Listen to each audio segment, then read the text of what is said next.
+2 അക്കൗണ്ടൻസിയിലെ dissolution of a partnership എന്നുള്ള ചാപ്റ്ററിലെ അടുത്തൊരു പ്രോബ്ലം.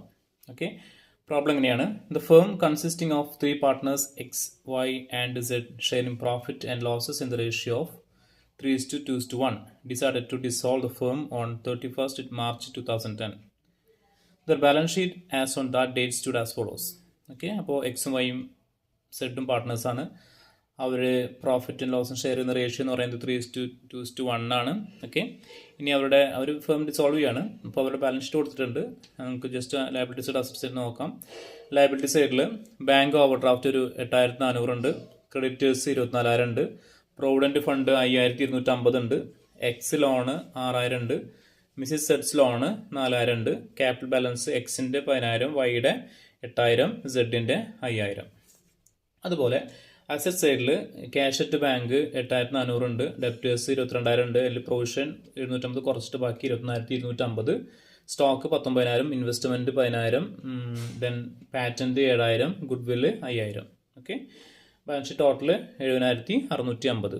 ഓക്കെ, ഇനി അസറ്റൊക്കെ റിയലൈസ് ചെയ്യുന്നത് ഡെപ്റ്റേഴ്സ് 19,500 സ്റ്റോക്ക് 17,000. Okay, yes. ഇനി പാറ്റൻറ്റ് ആൻഡ് ഗുഡ് വില്ലും വാല്യൂലെസ് ആയിട്ട് കാണുമെന്ന് പറഞ്ഞാൽ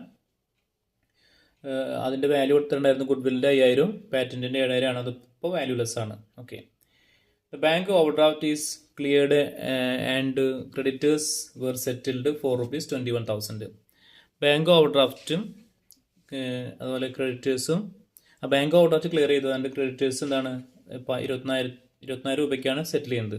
എന്ന് വെച്ചാൽ ബാങ്ക് ഓവർ ഡ്രാഫ്റ്റ് അതേ എമൗണ്ടാണ് അവർ ക്ലിയർ ചെയ്തത്, പക്ഷേ ക്രെഡിറ്റേഴ്സ് 24,000 രൂപയ്ക്കാണ് എന്ത് ചെയ്യുന്നത്? സെറ്റിൽ ചെയ്യുന്നത്. അത് ക്രെഡിറ്റേഴ്സ് എത്ര ഉണ്ടായിരുന്നു? അവിടെ 24,000 ആണ്. 24,000 എമൗണ്ട് 24,000 സെറ്റിൽ ചെയ്യുന്നത്. Z agreed to discharge Mrs സെഡ്സ് ലോൺ. അപ്പോൾ എന്താ പറയുക, സെഡിൻ്റെ വൈഫിൻ്റെ ലോണ് സെഡാണ് എന്ത് ചെയ്യുന്നത്? ഡിസ്ചാർജ് ചെയ്യുന്നത്. സെഡിൻ്റെ വൈഫിൻ്റെ ലോൺ ഒരു എക്സ്റ്റേണൽ ലയബിലിറ്റി ആണെന്നുള്ളത് കഴിഞ്ഞ പ്രോബ്ലത്തിൽ നമ്മൾ പറഞ്ഞിട്ടുണ്ടായിരുന്നു. ഓക്കെ, ഒരു പാർട്ട്ണറുടെ ലോണ് എന്താണ് പോലെയല്ല, ഒരു പാർട്ട്ണറുടെ വൈഫിൻ്റെ ലോൺ നമ്മൾ കൺസിഡർ ചെയ്യുന്നത് ഒരു എക്സ്റ്റേണൽ ലയബിലിറ്റി ആയിട്ടാണ്. ഓക്കെ, പിന്നുള്ളത് റിയലൈസേഷൻ എക്സ്പെൻസ് എമൗണ്ട് ടു 3,250 അല്ലേ, 3,250 രൂപയാണ് റിയലൈസേഷൻ എക്സ്പെൻസ്. ഇത്രയും ഡീറ്റെയിൽസാണ് കൊടുത്തിരിക്കുന്നത്. നമ്മൾ എന്തുണ്ടാക്കണം? റിയലൈസേഷൻ അക്കൗണ്ട് തയ്യാറാക്കണം. ഓക്കെ, അപ്പോൾ ആദ്യം നമ്മൾ എന്ത് ചെയ്യണം? റിയലൈസേഷൻ അക്കൗണ്ടിലേക്ക് അസറ്റുകളും എന്ത് ചെയ്യണം? എക്സ്റ്റേണൽ ലയബിലിറ്റീസ് ഒക്കെ ട്രാൻസ്ഫർ ചെയ്യണം. നമുക്ക് ആദ്യം ചെയ്യാം. നമുക്ക് ആദ്യം ലയബിലിറ്റി സൈഡ് നോക്കി നോക്കാം. ലയബിലിറ്റി സൈഡിൽ ഏതൊക്കെയാണ് എക്സ്റ്റേണൽ ലയബിലിറ്റി വരിക? ബാങ്ക് ഓവർ ഡ്രാഫ്റ്റ് വരും, ക്രെഡിറ്റേഴ്സ് വരും, ഉണ്ട് പ്രൊവിഡൻറ്റ് ഫണ്ട് വരും. എക്സ് ലോൺ വരില്ല, കാര്യം അത് പാർട്ട്ണറുടെ ലോണാണ്. ഓക്കെ, പാർട്ട്ണറുടെ ലോണല്ല, പാർട്ട്ണറുടെ കയ്യിൽ നിന്നെടുത്ത ലോണാണ്. പിന്നെ മിസ്സിസ് സെഡ്സ് ലോൺ, അത് ഭാര്യയുടെ കയ്യിൽ നിന്ന്, സെഡിൻ്റെ വൈഫിൻ്റെ കയ്യിൽ നിന്നെടുത്ത ലോണാണ്. അതുകൊണ്ട് ഇത്രയും ഞാനവിടെ ടിക്ക് കൊടുത്തിട്ടുള്ള ഐറ്റംസ് ആണ് എക്സ്റ്റേണൽ ലയബിലിറ്റീസ് ആയിട്ട് വരിക. ഏതൊക്കെ വരിക? Bank over draft, creditors, provident fund, പിന്നെ മിസ്സിസ് സെഡ്സ് ലോൺ. അപ്പോൾ ആ 4 ഐറ്റംസ് നമ്മൾ എന്ത് ചെയ്യണം? റിയലൈസേഷൻ അക്കൗണ്ടിൻ്റെ ക്രെഡിറ്റ് സൈഡിലേക്ക് എഴുതണം. ഓക്കെ,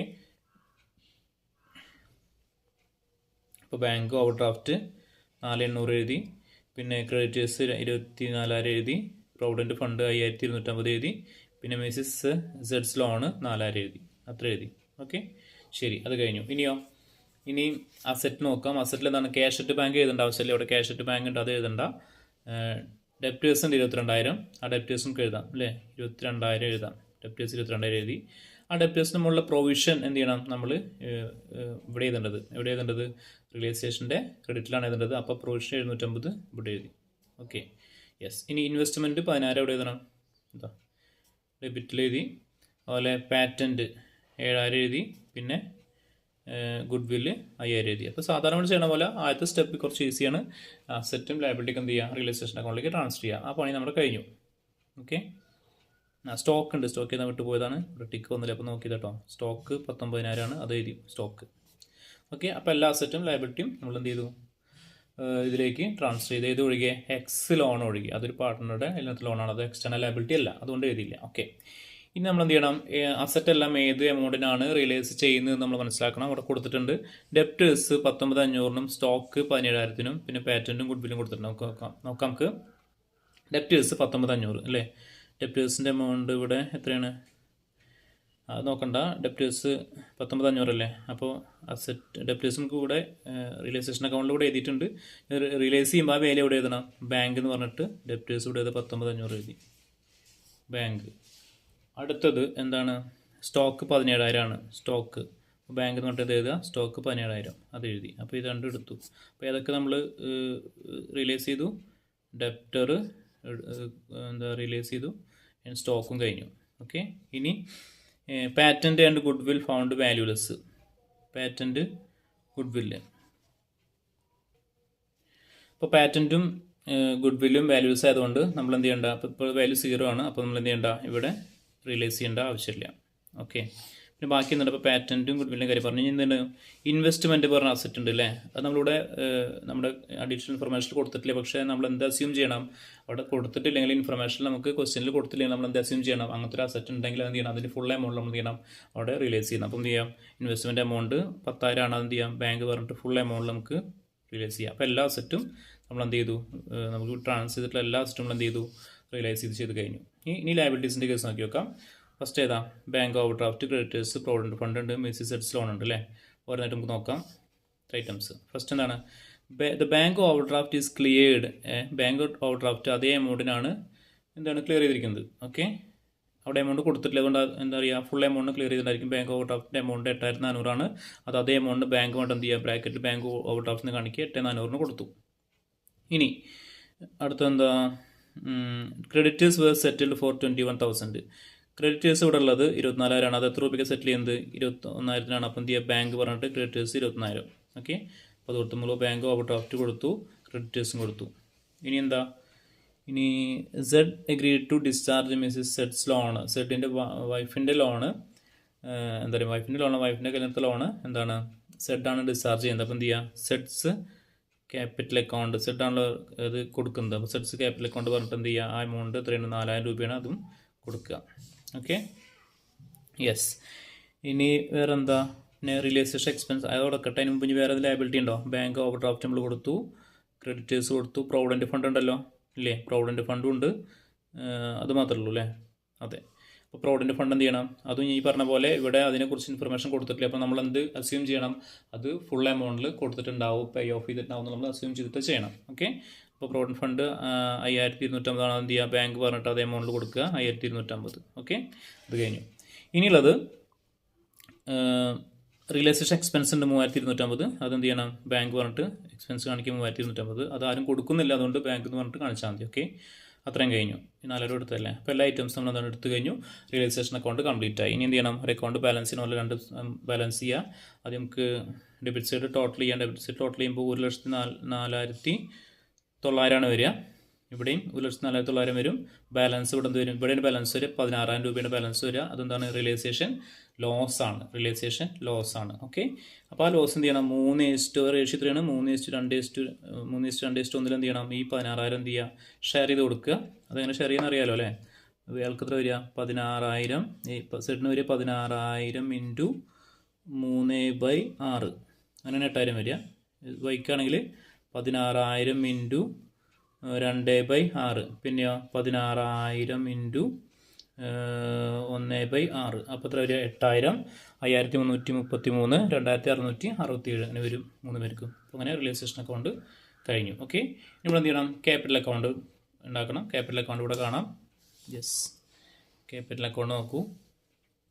ക്യാപിറ്റൽ അക്കൗണ്ട് അത് നമ്മൾ എന്ത് ചെയ്യണം? ഇവിടെ ഓപ്പണിംഗ് കൊടുത്തിട്ടുണ്ട് 10,000, 8,000, 5,000 അല്ലേ? ആ ഓപ്പണിംഗ് നമ്മൾ എന്ത് ചെയ്യുന്നു? ഇവിടെ എഴുതുന്നു. ഓക്കെ, 10,000, 8,000, 5,000 ബാലൻസ് ഷീറ്റിൽ കൊടുത്തിരിക്കുന്ന ഓപ്പണിംഗ് എഴുതി.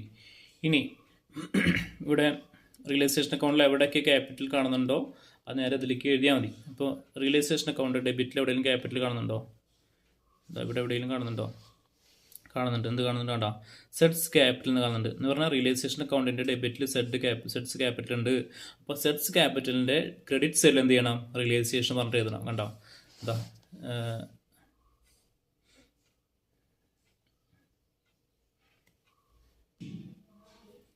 ഇവിടെ റിയലൈസേഷൻ എന്നാണ് എഴുതേണ്ടത്. ബ്രാക്കറ്റിൽ മെസ്സി സെറ്റ്സ് ലോൺ കൊടുക്കാം. Okay, yes. അപ്പോൾ എത്രയാണ് വരിക? 4,000 വരും. ഓക്കെ, ഇനി അത് കഴിഞ്ഞു. ഇനി ഇവിടെ എവിടെയെങ്കിലും ഉണ്ടോ ക്യാപിറ്റൽ അക്കൗണ്ട്?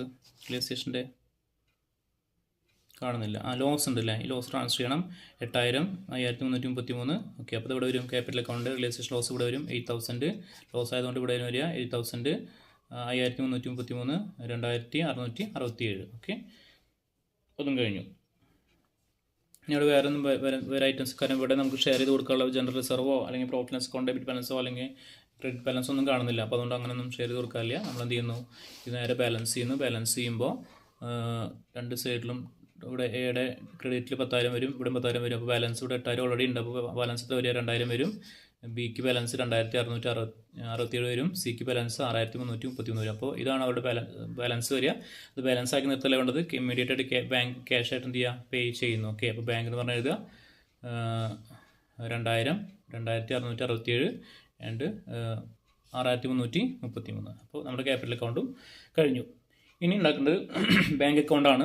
ബാങ്ക് അക്കൗണ്ട് ആക്കുമ്പോൾ ആദ്യം എന്ത് ചെയ്യണം, നമ്മൾ അതിൻ്റെ ബാങ്കിൻ്റെ ഓപ്പണിംഗ് ബാലൻസ് എടുത്ത് എഴുതുക. ഓപ്പണിംഗ് ബാലൻസ് ഇവിടെ 8,400 അതെന്ത് ചെയ്യുക, ഫസ്റ്റ് എടുത്ത് എഴുതുക. ബാലൻസ് PBID പറഞ്ഞിട്ട് ഓപ്പണിംഗ് ബാലൻസ് 8,400 എടുത്ത് എഴുതി.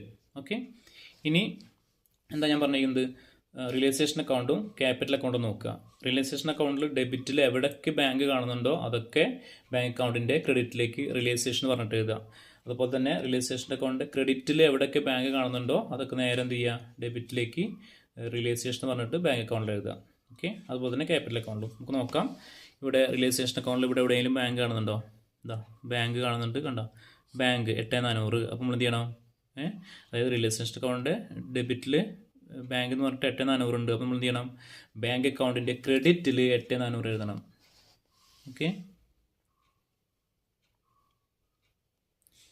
അങ്ങനെ ഓരോ ഐറ്റംസ് എഴുതണം. ബാങ്ക് എഴുതണം, 8,400 എഴുതണം. അതിൽ ബാങ്ക് ഇവിടെ ക്രെഡിറ്റേഴ്സിൻ്റെ ഒരു 24,000 ഉണ്ട്. Bank provident fund. അപ്പോൾ നമുക്ക് 3 ബാങ്ക് ഉണ്ടല്ലേ, അത് സെപ്പറേറ്റ് ആയിട്ട് വേണമെങ്കിൽ എഴുതാം, അല്ലെങ്കിൽ ഒറ്റടി എന്ത് ചെയ്യുക, ഒരുമിച്ച് ബാങ്ക് എന്ന് പറഞ്ഞിട്ട് എമൗണ്ട് കൊടുത്താൽ മതി. ഇവിടെ ഈ ബുക്കിൽ അങ്ങനെ കൊടുത്തിരിക്കുന്നത് റിയലൈസേഷൻ ഫണ്ട് എന്ത് ചെയ്യുക, ബാങ്കിൻ്റെയും ബാങ്ക് ഓവർ ഡ്രാഫ്റ്റിൻ്റെയും ക്രെഡിറ്റേഴ്സിൻ്റെയും പ്രോവിഡൻറ്റ് ഫണ്ട് ഒരുമിച്ചാണ് ഈ ഫിഗർ കൊടുത്തിരിക്കുന്നത്. സെപ്പറേറ്റ് വേണമെങ്കിൽ എഴുതാം. ഓക്കെ, അത് നിങ്ങളുടെ ഇഷ്ടം. ഇനി ബാങ്ക് എക്സ്പെൻസ് 3,250 ഉണ്ട്, അതും വേറെ കൊടുത്തിട്ടുണ്ട്. കണ്ടോ, റിയലൈസേഷൻ ആയിട്ട് കൊടുക്കുക. ഓക്കെ, അതായത് റിയലൈസേഷൻ അക്കൗണ്ടിൽ ഡെബിറ്റിൽ ബാങ്ക് എന്ന് പറഞ്ഞിട്ട് ഇത്ര ഐറ്റംസ് ഉണ്ട്. ഇതൊക്കെ എന്ത് ചെയ്യണം, ബാങ്ക് അക്കൗണ്ടിൽ ക്രെഡിറ്റിൽ റിയലൈസേഷൻ പറഞ്ഞിട്ട് അത്ര എമൗണ്ട് കാണിക്കുക. ഓക്കെ, അപ്പോൾ 34,650 3,250 കൊടുത്തു. ഇനി ഇവിടെ ബാങ്ക് കാണുന്നില്ല. ഇനി നമുക്ക് റിയലൈസേഷൻ്റെ ഇവിടെ ബാങ്ക് ഉള്ളത്, അതാ 3 ബാങ്ക് കണ്ട, ബാങ്ക് തന്നെ കാണുന്നില്ല, കണ്ട 10,000 17,000 19,500 അല്ലേ.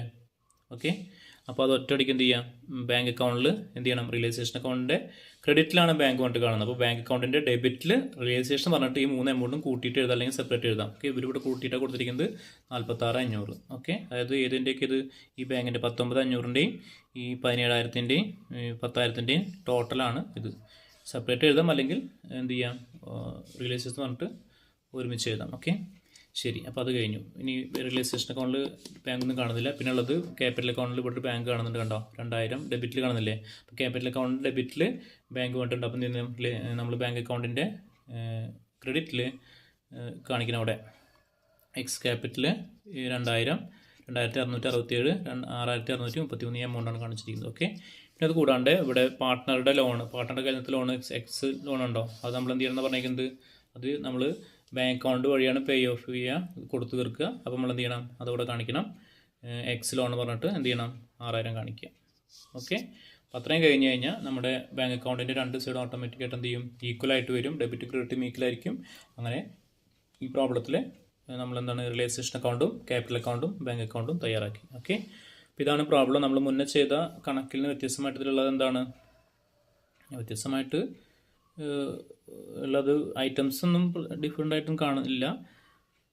പിന്നെ അതിലുള്ളത് എന്താണ്, ഇവിടെ ബാലൻസ് ഷീറ്റിലുള്ള എല്ലാ ഐറ്റംസും ഇവിടെ ഇൻഫർമേഷനിൽ എന്താണ് റിലീസ് ചെയ്തിട്ട് കാണുന്നില്ല. അപ്പോൾ നമ്മൾ എന്ത് ചെയ്യണം, അസ്യൂം ചെയ്യണം അവിടെ കാണിക്കാത്ത കാര്യം ഫുൾ എമൗണ്ടിൽ എന്താണ് റിലീസ് ചെയ്യണം എന്നുള്ളത്, അല്ലെങ്കിൽ വിൽക്കണം, അല്ലെങ്കിൽ ലയബിലിറ്റി ആണെങ്കിൽ പേ ഓഫ് ചെയ്യണം എന്നുള്ളത് മനസ്സിലാക്കി വെക്കുക. അതാണ് അതിൽ പുതിയൊരു കാര്യമുള്ളത്. ഓക്കെ, അപ്പോൾ ഓരോ പ്രോബ്ലംസും നമ്മൾ പഠിക്കുമ്പോൾ എന്ത് ചെയ്യുക, അതിലുള്ള പുതിയ എന്താ പറയുക അഡ്ജസ്റ്റ്മെൻറ്റും ഐറ്റംസൊക്കെ നമ്മൾ പഠിച്ചു വയ്ക്കുക. നന്നായിട്ട് പ്രോബ്ലം വർക്കൗട്ട് ചെയ്യുക. Okay, thank you.